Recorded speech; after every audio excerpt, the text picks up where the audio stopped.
ወርቅ ከሌሎች ንብረቶች ሁሉ ለየት የሚያደርገው ቢሰበር ቢጠቁር ወይም ደግሞ ቅርሱ ቢበላሽ እንኳን ውስጣዊ እሴቱ የማይቀንስ በመሆኑ ነው። በእጁ ያለው ጌጥ አርጅቶ ሊሆን ይችላል፣ ነገር ግን በእሱ ውስጥ ያለው ንጹህ ወርቅ ሁልጊዜም እንደ አዲስ ያንጸባርቃል። ያረጀ ወይም የተሰበረ ወርቅን ለመሸጥ ሲያስቡ የሚሸጡት ጌጥን ሳይሆን ጥሬ ማዕድኑ መሆኑን መረዳት የመጀመሪያው እርምጃው ነው። በዛሬ ቪዲዮአችን የወርቅን ውበት በጊዜ ብዛት ደብዝዞ ነገር ግን በስንት መሸጥ እችላለሁ የሚለውን ጥያቄ የሚመልስ መረጃ ነው የሚሆነው።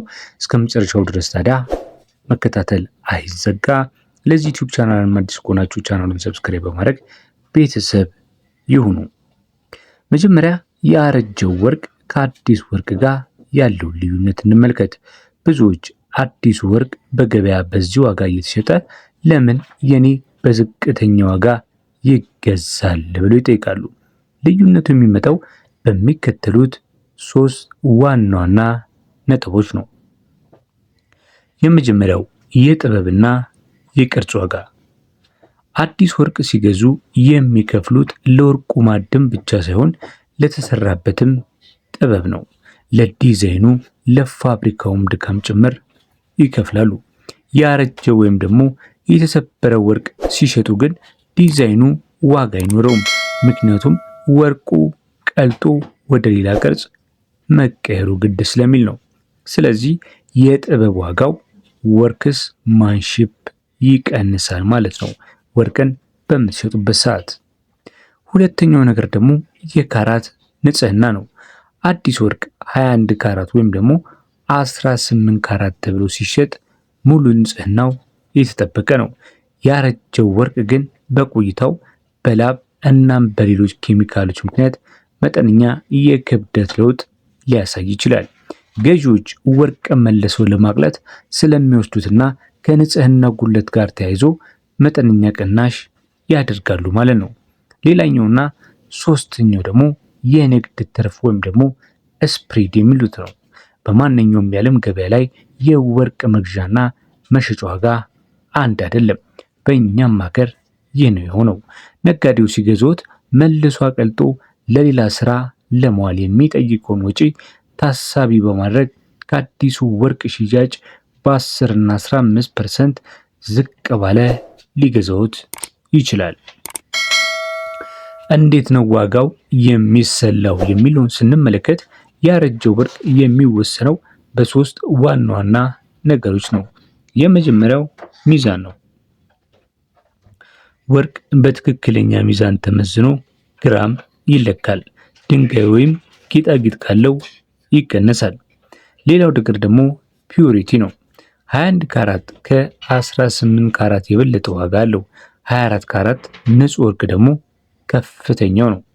የዕለቱ የዓለም ገበያ ዋጋ ምን ይመስላል የሚለውን እንዲሁ ዋጋውን ለማስያ ከምንጠቀምባቸው ወሳኝ ነገሮች መካከል አንዱ ነው። እንደምታውቁት ከሆነ ተመልካች አድማጮቼ ወርቅ በየቀኑ ዋጋው ይለዋወጣል። የሚሸጡበት ዕለት ያለው የገበያ ዋጋ መነሻ ይሆናል። ይህንን በምሳሌ ላስረዳችሁ።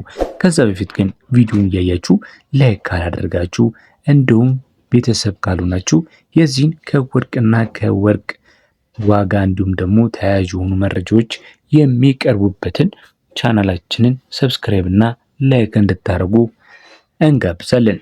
የዕለቱ የዓለም ገበያን ዋጋ መውሰን በማድረግ እንዴት ነው ካልኩሌት ልናደርግ የምንችለው የሚለውን በምንመለከትበት ሰዓት ላይ የመጀመሪያው ዛሬ 1 ግራም አዲስ ወርቅ ለምሳሌ በ7000 ብር እየተሸጠ ከሆነ ያረጀው ወርቅ ደግሞ በግራም ከ6200 እስከ 6500 ድረስ ሊገዛ ይችላል ማለት ነው። እንደየካራቱና እንደ ነጋዴው መለያየቱ የተጠበቀ ሆኖ ማለት ነው። ለሽያጭ ሲዘጋጁ ማወቅ ያለቦትን ወርቃማ ምክሮች እዚህ ጋር ልንገራችሁ። የመጀመሪያው ወርቁ ላይ ድንጋይ ካለው ወይም ደግሞ ከወርቅ የተለየ ማዕድን ነገር ካለው በወርቁ ላይ ያለውን አልማዝ ወይም ደግሞ ሰው ሰራሽ ድንጋይ ክብደት እንዲጨምር ስለሚያደርግ ብዙውን ጊዜ የወርቅ ነጋዴዎቹ ከድንጋዮቹ ጋር ያውጧቸዋል ወይም ደግሞ ዋጋን ሊከፍሉ ፈቃደኛ ሆኑ። ይልቁኑ ድንጋዩን ይቀንሱና ትክክለኛውን የወርቅ ክብደት ብቻ ነው የሚለኩት። ይህንን ማወቅ አለባችሁ። ሌላው ደግሞ ካራትን መለየት አለባችሁ። በወርቅ ውስጠኛው ክፍል ላይ የታተመው ምልክቱ መመልከት ያስፈልጋል።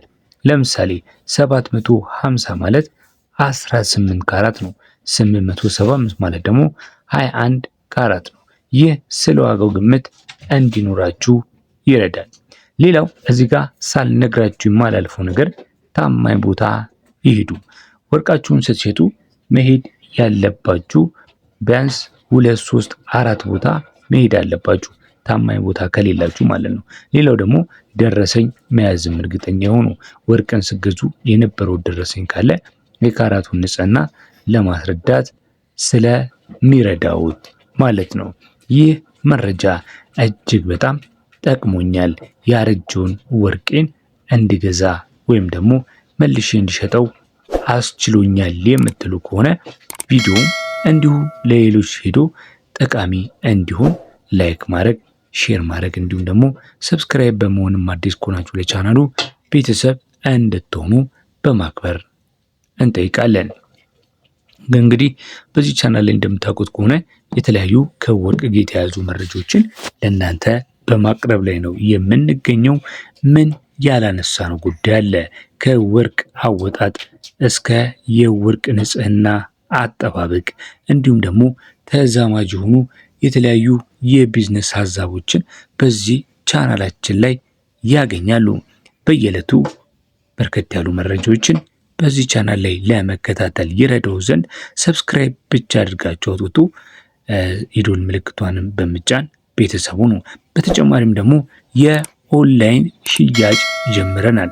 በዚህ ቪዲዮ ስር ባለው ሊንክ ዲስክሪፕሽን ላይ በመግባት የተለያዩ መሸመት የምትፈልጓቸውን እቃዎች በኦንላይን መግዛት ትችላላችሁ ማለት ነው።